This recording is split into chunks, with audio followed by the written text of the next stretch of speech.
Esta es la exposición de los resultados obtenidos y las conclusiones acerca del taller número 4 del curso de Sistemas de Alerta e Información de Aeronaves. En este taller básicamente revisamos el sistema de Stall Warning general. Para la actividad número 1 y número 2 realizamos ejercicios de simulación para verificar el funcionamiento de los sistemas de Stall Warning de la aeronave Cessna 172 y de la aeronave Airbus A320. Y en la actividad número 3 realizamos pruebas a través del programa XFLR5 para determinar cuál es el ángulo de stall en diferentes condiciones de altitud y velocidad del perfil ALAR NACA 23015. Como resultados obtenidos en la primera actividad tenemos cuáles son las velocidades de stall warning para la aeronave Cessna 172 en fase de despegue y crucero. Algunos datos importantes que pudimos haber obtenido son el tipo de sensor, que es un sensor tipo Vane, bastante simple, la ubicación del sensor, que está en el ala izquierda, cerca al tubo pitot, y el stall en diferentes fases de vuelo, en despegue y crucero, en el despegue con una altitud de entre 0 y 420 pies, una velocidad inicial de 65 nudos, que es la de despegue, y una velocidad de stall de 45 nudos. Y en la fase de crucero tenemos una altitud de 4.900 pies aproximadamente, una velocidad inicial de 105 nudos, que es una velocidad de crucero, y la velocidad de stall, que es a 54 nudos y con un pitch angle de 20 grados. Cabe resaltar que acá cuando hablamos de stall no nos referimos a la pérdida de sustentación como tal, sino nos referimos al stall warning, que es la alarma que emite esta aeronave antes de caer en stall. Y también cabe resaltar que los ejercicios de simulación para ambos casos, ambas fases, se realiza ejecutando una pérdida de velocidad constante hasta llegar al stall y tener que incrementar el pitch angle para poder verificar la alarma o la alerta de stall warning de esta aeronave. Como segundos resultados obtenidos tenemos las principales características del sistema de stall warning de la aeronave Airbus A320.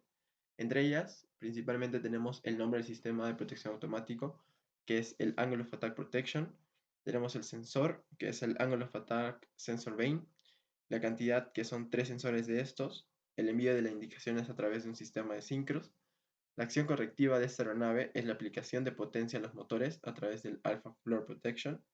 Y finalmente, el rango de operación del sistema de protección de High Angle of Attack de esta aeronave se da desde la sustentación, todo el procedimiento de despegue, crucero, aproximación, y se inhibe o se cancela este sistema hasta, cuando ya está a 100 pies de radioaltura, o sea, altura medida por el radioaltímetro, antes del aterrizaje. Y finalmente, para la actividad número 3, tenemos cuáles son los ángulos de stall para el perfil ALAR o Airfoil NACA 23015 de acuerdo a diferentes condiciones de altitud y velocidad. Como podemos observar, tenemos en esta parte de abajo cuáles son los ángulos de stall, ¿no? 2, 4, 5, 6, 7 y 8.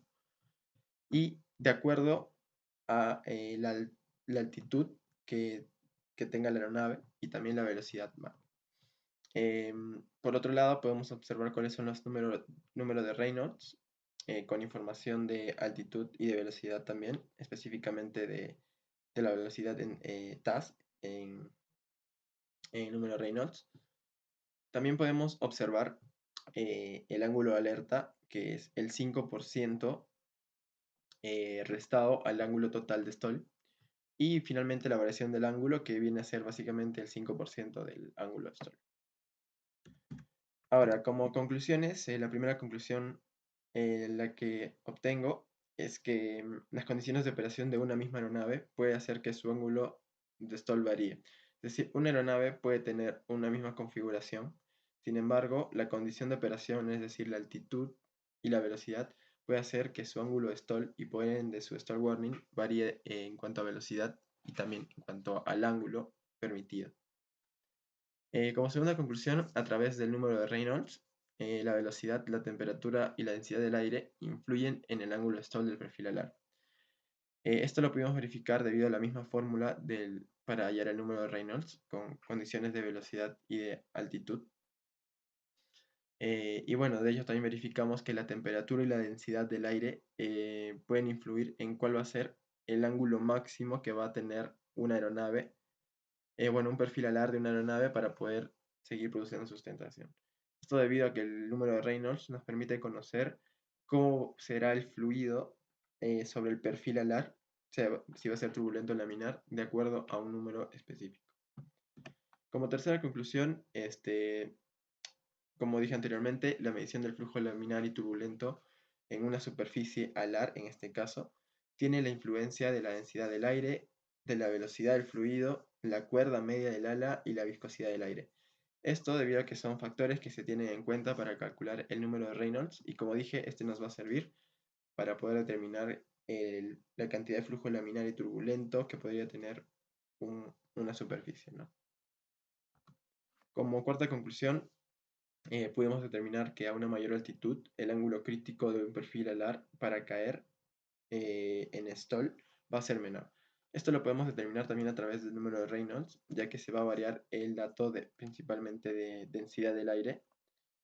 Y bueno, con ello también vamos a poder verificar que va a existir un menor grado de sustentación por parte del ala y por ende, al tener un mayor ángulo de ataque, va a ser más propenso a perder el flujo laminar por encima por el extra 2 y esto va a ocasionar un inminente stall. Y como quinta conclusión tenemos que la condición o ley de funcionamiento de una aeronave A320, Airbus A320, puede determinar si la protección de alpha floor está operativa o no. Con esto me refiero a que leyendo alguna información del manual de esta aeronave, verificamos que el Alpha Floor Protection es un sistema que solamente funciona bajo la condición normal, la ley de funcionamiento normal. Y cuando esta ley de funcionamiento normal se vea degradada, este Alpha Floor no va a estar operativo. Por lo tanto, va a tener que ser manual la recuperación de la aeronave en caso que haya install.